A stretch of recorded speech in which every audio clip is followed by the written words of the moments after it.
जय सिया राम, हरिओम। बापू की घेराबंदी मुझे लगता है पूरी हो गई है। और ये बात मैं बोलने के लिए आया हूं। मुझे लगता है कि अब बहुत दिनों तक लोगों के पास बहुत कुछ बोलने के लिए होगा भी नहीं।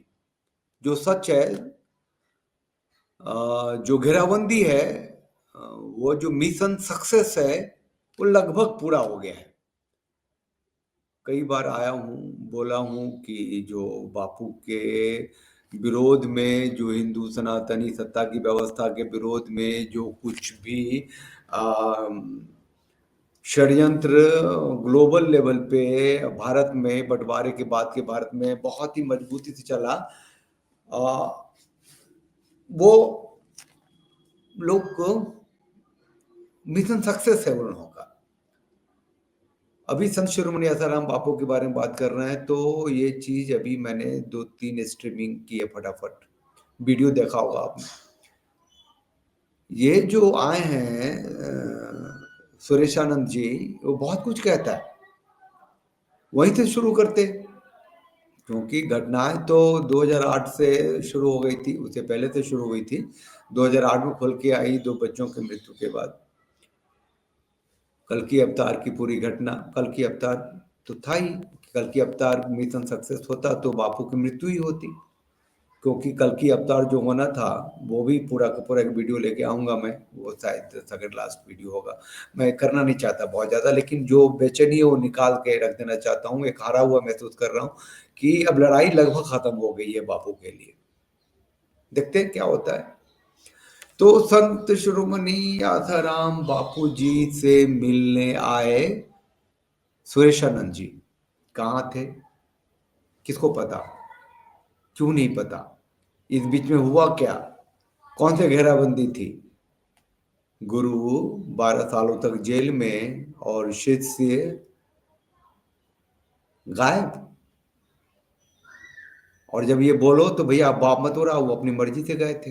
अब देखिए, मैं एक थे, वो मैंने जो वीडियो बनाया था उसमें उनका डाला था, वो थे अशोक केडियाल, यहाँ के भिवानी के। उनसे उनका पुराना था मेरे पास लाइव, जिसमें कि उन्होंने केस किए थे, मुकदमा किए थे। पुलिस आई थी गुजरात, राजस्थान और उधर जोधपुर आश्रम से लेकर के अहमदाबाद आश्रम से लेकर के भिवानी तक में जज के कहने पे वो छानबीन हुई थी। उन्होंने केस किया था सुरेशानंद जी कहाँ गायब है, उन्हें मार दिया गया या वो जिंदा है ना, अगर जिंदा है तो कहाँ है। ऐसा उन्होंने केस किया था, और लेकिन उससे कुछ हुआ नहीं। हुआ कैसे नहीं कि सारे आश्रम वासियों ने उस समय कह दिया कि हमने हमें पता नहीं, हमें पता नहीं, हमें पता नहीं। किसी ने भी नहीं कहा कि वो जानते हैं। वो कहाँ छिप गए। केस को वाइंड अप करना पड़ा, क्योंकि भारत की राजनीति में या पुलिसिया तंत्र में शायद वो पहली घटना रही होगी जब कि पुलिस ने ये कहा होगा कि आदमी जिंदा है या मरा है मुझे पता नहीं है। मतलब पुलिस ने कोर्ट में ये रिपोर्ट पेश कर दी कि उनका पता नहीं चल रहा। ये भारत है। और ये वही मैं कह रहा हूँ, जो घेराबंदी है, तो वो एक वो अशोक केडिया जैसे साधक थे, इमोशन में आ गए। आज की तारीख में 70 साल के हैं, गद्दार कहे जाते होंगे। जो बाबू के बहुत करीब के लोग हैं, जो मीरचंदानी जी हैं, जो भोला जी हैं, जो नीता वैद्य जी हैं, सबके नाम थे एफआईआर में। तो अब मैंने उनसे बात करी और वो बहुत ही पैशनेट थे कि हाँ अनूप जी मैं आऊँगा, मैं कहूँगा, दिस करूँगा, दैट करूँगा। ये लोगों ने बापू को मार ही दिया है और ये धर्म को ख़त्म कर दिया है, सनातन को ख़त्म किया है।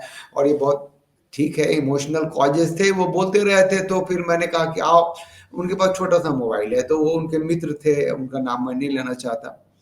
वो भी आए हुए हैं हमारे साथ। इतनी फटी पड़ी है या बदनामी का इतना डर है, बदनामी किस बात की? क्यों कहते नहीं नहीं हम अपने मोबाइल से कैसे आपका लाइव करा दें। फिर वो बात चली, एक परमीला बहन है, शादिका है, वो उनके साथ मारपीट हुई थी अर्जुन एंड कंपनी के द्वारा। वो कोई मीटिंग थीटिंग थी, कोई चल रहा था, लोग साधक लोग हैं ही, जो भी कोई लीड लेता है उसके पीछे चल लेते हैं। तो बापू के लिए चिल्लाने चले गए थे आश्रम में, तो मारपीट हो गई थी, हॉस्पिटलाइज हो गई थी। उन्होंने तस्वीरें भेजी हैं मारपीट की जो उनके साथ आश्रम में हुआ। मेडिकल का स्लिप भेजा, उन्होंने एफआईआर कराई थी, महिला आयोग को लिखा था, सबको लिख दिया था, कोर्ट कोर्ट इधर उधर। आप लोगों ने देखा होगा सोशल मीडिया में, और खबर भी आई थी कि close aides of Asaram booked in molestation, ऐसा करके आया था कि वो एफआईआर लिखी गई थी। तो स्त्री थी तो मोलेस्टेशन यो लमाका डमाका मारपीट हो गया था, वो कुछ नहीं, कुछ होता भी नहीं है। तो सीधी सी बात यह है कि ये सुरेशानंद जी जो 12 साल तक नहीं थे और अचानक से आए और किसी ने वीडियो खींची, और ये सच बात है, ये मैं बता दूं, कोई जो जो प्रमिला बहन थी वो भी वहाँ थी, और भी लोग वहाँ थे, वो आए थे, मतलब वो जिंदा हैं, डेड बॉडी की तरह होंगे। और लोगों ने, जब मैंने कहा था कि उनसे बात करा दो, नहीं करा दो तुम कर लो, और एक आध लोग आए जिन्होंने साक्षात देखा है, उन लोगों ने वीडियो बनाए भी हैं।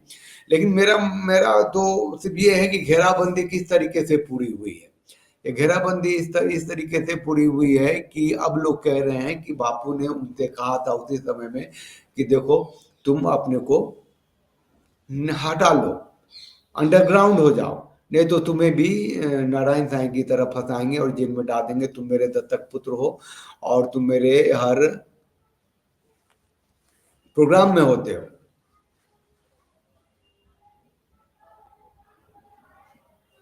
दत्तक पुत्र तो सुनते हैं अपना पुत्र से भी ज्यादा जिम्मेदार होता है। इससे किसी को मतलब नहीं था कि बापू जेल में है, बापू पीड़ा में है, या बापू ने ही कह दिया तुम अलग हो जाओ तो उनकी बात मान ली।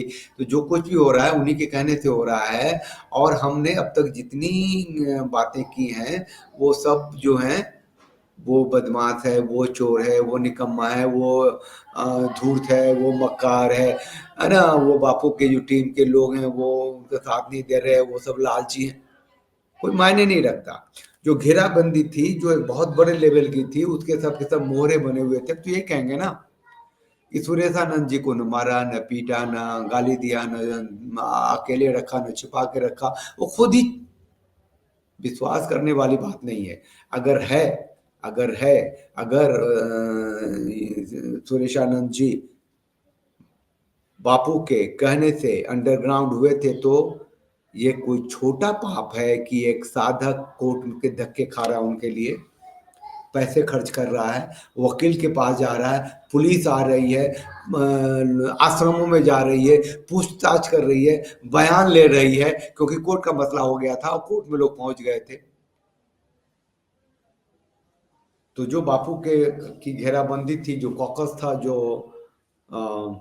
चक्रव्यूह था, उसके लोग थे, उन्होंने कहा अब तो मजबूरी है, कर लो इसको, पूरा खत्म किया। अब वो लोग सामने आने से भी डर रहे हैं। ना डर रहे हो, हासिल क्या होगा? मैं जो बोल रहा हूं इससे क्या हासिल होना? एक साधक ने कहा था हासिल होगा अनूप जी,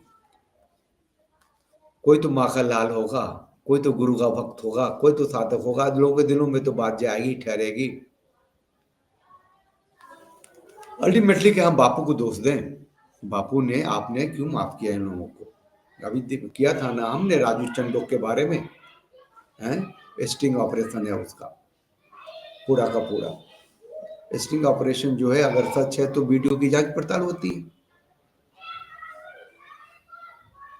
वो जो पत्रकारों का जो है पोस्को का कांड था, उसमें पूरा पूरा वीडियो मैंने किया है। कैसे जब छोटी सी बच्ची को माफ कर दिया, फूफा सेवा को बना दिया, फूफी वो शिल्पी को बना दिया, और उसको बापू हैबिचुअल ऑफेंडर है ऐसा दिखा दिया, है ना, कि वो 10 साल के बच्चे के साथ भी वो गलत तरीके से छो रहे हैं। तो ये सारे सबूत हैं, और कोई एक सबूत बापू के, संत शिरोमणि आसाराम बापू के केस को फॉल्स बनाने के लिए, फैब्रिकेटेड बनाने के लिए, झूठा साबित करने के लिए काफी था। कोई एक पुर्जा अगर खड़ा हो जाता है भोलानंद जैसा, ये आदमी जिसने कि बापू के बारे में हजार बातें कही, गालियां दी खुलेआम, बापू को जितनी भी बुरी बातें हो सकती है मीडिया में जाके कही, टीवी में जाके कही, वो फिर गिरफ्तार हुआ, वो फिर बेल हुआ, बेल से छूट के आया, आश्रम में गया और आश्रम में आके माफी मांग ली कि हमसे गलती हुई है। ऐसे लोगों को माफी मांगना चाहिए, माफी देनी चाहिए, या ऐसे लोगों को गवाह बनाना चाहिए, पकड़ना चाहिए, उसको बाहों में समेटना चाहिए, तू रह बेटा यहीं आश्रम में, खा पी दूध पी, है ना, कोर्ट में जाकर के बताना है कि तुमने झूठ क्यों बोला, किसके कहने से बोला तेरे ऊपर, वो ताकतें कौन सी थी। ऐसा कुछ नहीं हुआ, माफ करते हुए चले गए। कल की अवतार वालों को भी माफ करते हुए चले गए। बाप रे बाप, वो मैं डिटेल बनाऊंगा अभी, वैसे भी बोलने लगता हूँ तो ज्यादा बोल जाता हूँ। बताइए वो, उसको लोग, बापू ने कैसे माफ कर दिया उन लोगों को, भगवान जाने। मतलब कि एक कल की अवतार होनी थी, एक सीमा ओझा के कोख से बच्चा निकलना था, वो क्या था, वो प्रजापति क्या था, वो छिंदवाड़ा गुरुकुल का जो सर्वे सर्वा था, उधर मृत्यु होती बापू की, इधर बच्चा होता कल की अवतार, उधर मृत्यु होती बापू की, और फिर जय जयकार हो जाता, मंदिरें बननी शुरू हो जाती। और आज की तारीख में जो कल की अवतार होना है, जो संबल चल रहा है, जो हिंदू मुस्लिम हुआ पड़ा है, जो हरिहर मंदिर को मस्जिद बनाया हुआ, उसमें पता नहीं क्या होता, कितना घातक होता है, ये प्राण घातक होता है हिंदू समाज के लिए, क्या होता है वो। बापू ने उसको खत्म किया, एक माफ क्यों किया। तो मैं कहता हूँ घेराबंदी जो है किस स्तर की है ना, मतलब कि जो बापू को कोर्ट से जो मुक्ति मिली दो बच्चों की हत्या में, उसमें जो मीडिया और जो लोग थे जो बहुत खुल के बापू के विरोध में आए, उन लोगों के विरुद्ध क्यों नहीं कार्रवाई हुई, क्यों माफ किया गया। उसके बाद कल की अवतार के लोगों को बापू ने कैसे छोड़ दिया, बापू के लोगों ने कैसे छोड़ दिया, बापू के साथियों ने कैसे छोड़ दिया, बापू के लीगल टीम ने कैसे छोड़ दिया। फिर उसके बाद जो वो अहमदाबाद वाली दो बहनें थी, और उसके बाद जो जोधपुर वाली थी, मतलब कुछ भी किसी भी एक पुर्जे को आप ले आते तो बापू निष्कलंक साबित कहीं भी हो जाते पूरी दुनिया में। लेकिन मुझे लगता है कि बातें कहीं और हैं। अब जो सुरेशानंद जी आए हैं तो वो डरे हुए, सहमे हुए, मरे हुए, मतलब जो, अब जरा सोचिए कि ये जो कॉकस है, या ये जो चक्रव्यूह है, उसमें बापू को ऐसी जगह ला के खड़ा कर दिया है कि उनका वो जुबान से कुछ बोल नहीं सकते, सत्संग नहीं कर सकते, किसी को आज्ञा नहीं दे सकते। तो वो जेल में रहें या बाहर रहें या जीवन में रहें या खत्म हो जाए, क्या फर्क पड़ता है। नहीं, मैं कहता हूं कि ये मिशन कंप्लीट हुआ है, इसीलिए कि वो लोग बापू को इस स्थिति तक ले आए हैं कि अब उन्हें भगवान बना के लाखों करोड़ों अरबों की कमाई कर पाएंगे, और सदियों तक के लिए कर पाएंगे। कुछ उदाहरण हमारे पास हैं। 1950s के पे साईं बाबा का नाम सुना था, 60s में 70s में सुना था, अचानक से फिल्म का गाना आया और आज साईं बाबा मंदिर पता नहीं कहाँ कहाँ है ना। शंकराचार्य लोग कहते हैं ना, उन्हें वो देवी देवता कैसे हैं। साईं बाबा का जहाँ मंदिर होता है वहाँ राम सीता भगवान भी होते हैं, गणेश जी भी रहते हैं, रखते सारे भगवान रख लेते हैं वो लोग। तो बापू को भी भगवान बना देना, इसमें क्या जाता है, भगवान बनाने की कोशिश थी मार के कल की अवतार में। अब वो मरे, जिंदा रहे, शरीर में है, खत्म हो जाए, नहीं हो जाए, कौन बोलेगा। अब कौन बोलेगा, जो अब कोई क्यों बोलेगा। उदाहरण इतने बड़े बड़े दे दिए कि ये जो अपने हैं सुरेशानंद जी, उन्होंने कितना बड़ा पाप किया है, बापू के कहने से छिप गए और मरने के लिए छोड़ दिया साधुओं को। मेरे मेरे को ढूंढो, केस करो, मुकदमा करो, पैसे खर्चा करो, पुलिस के पीछे जाओ, पागल हो जाओ, और मैं आराम से कहीं छुपा हुआ रहूंगा। ये सब चीजें हैं। अब कौन सी क्रिया हुई, कौन सी प्रतिक्रिया हुई, कौन सा डर हुआ, जीवन इतना बड़ा हो जाता है। मुझे लगता है कि जो जितने भी वर्दी वाले हैं, मैन इन यूनिफॉर्म है, जो भारत की सिक्योरिटी के लिए काम करते हैं, बॉर्डर पे जो काम करते हैं, उन सबको बहुत नमन है भाई साहब। जीवन उनके लिए कुछ है नहीं, वर्दी सब कुछ है। या बाकी लोग जो हैं, जो गुरुवई में रहते हैं, भगा है ना, जो साधक बने हुए हैं, सबके लिए जीवन बहुत जरूरी है, कहीं कुछ हो ना जाए। कोई मरता है तो मरने दे। मतलब कितना बड़ा अपराध है वो सुरेशानंद जी का, ये मैं कह रहा हूं। गुस्से में मैं कह दूं कि सारे साधक नपुंसक हैं, कौन बोलेगा, किसके विरोध में बोलेगा। ताकत बहुत बड़ी है, बहुत बड़ी ताकत है, बहुत पीछे है, वो कॉकस है जो बांध लिया है। बापू को उस जगह ले आया है जहाँ बापू का आराम से इस्तेमाल हो सकता है। बापू का प्रयोग पैसा कमाने के लिए हो रहा है। बापू के पास जितने भी आश्रम है वो खत्म हो जाए, कुछ भी हो जाए, नहीं हो जाए, अब कोई मतलब ही नहीं है। मतलब बापू को ब्रह्मज्ञानी है, वो बोल ही रहे हैं, बापू लीला कर रहे हैं, बोल ही रहे हैं। बापू के कहने से सुरेशानंद जी 12 साल तक गायब रहे, कह ही रहे हैं, तो बापू के कहने से ही केस हुआ, मुकदमा हुआ, धमाका धमाका। बापू लीला जेल में भी हुई और बापू का एक मूर्ति होता है जेल के भी एक कोने में बैठ, मतलब अब उन्हें भगवान बना देना है, उन्हें निर्दोष नहीं साबित करना है, उस लेवल पे खेला चला गया है। पता नहीं मैंने क्या बोला अब तक, कितनी दूर बोला मुझे पता नहीं। आप लोग चैनल को लाइक शेयर सब्सक्राइब कीजिए, साथ रहिए। कुछ और बोलूँगा बहुत ज़्यादा, बहुत दिनों तक मुझे नहीं लगता कि मैं बापू की कहानी को, एक ही चीज़ को कितनी बार दोहराऊँगा। अब ये कहानी बची हुई है कल की अवतार वाली, जो बहुत ही परफेक्टली सबके पास जानी चाहिए। क्योंकि कल की अवतार को लेकर के जो भारत की जो सनातन संस्कृति है, सोचिए अगर वो बापू ने भ्रष्ट नहीं किया होता तो आज हालत क्या होती। अभी भी समय है थोड़ा सा, कोई एक खड़ा हो जाएगा तो पासा पलट जाएगा, पहिया घूम जाएगा, समय चक्र बदल जाएगा। इस सुरेशानंद ही को कोई कोरामीन मिल जाए, कोई बूटी मिल जाए, कोई इंजेक्शन मिल जाए, कोई ऊपर वाला कोई ज्ञान ही दे दे कि भैया मरना तो है ही, आज कुछ कर जाओ, आगे बोल जाए, वो क्यों छिपे हुए थे भाई। अब कुछ लोग कहते हैं, मेरे को फोन पे मैं लगातार बना रहा कि कुछ लोग कह रहे हैं, अब कह रहे हैं तो मैं थोड़ा सा बता दूं, कह रहे हैं कि वो बापू कह रहे हैं कि जब मैं छूटूंगा ना तब दोनों मिलेंगे और फिर धमाका करेंगे और सबको, पता नहीं। भगवान मालिक है, आप सबको प्रणाम करता हूँ। जय सिया राम, हरि ओम।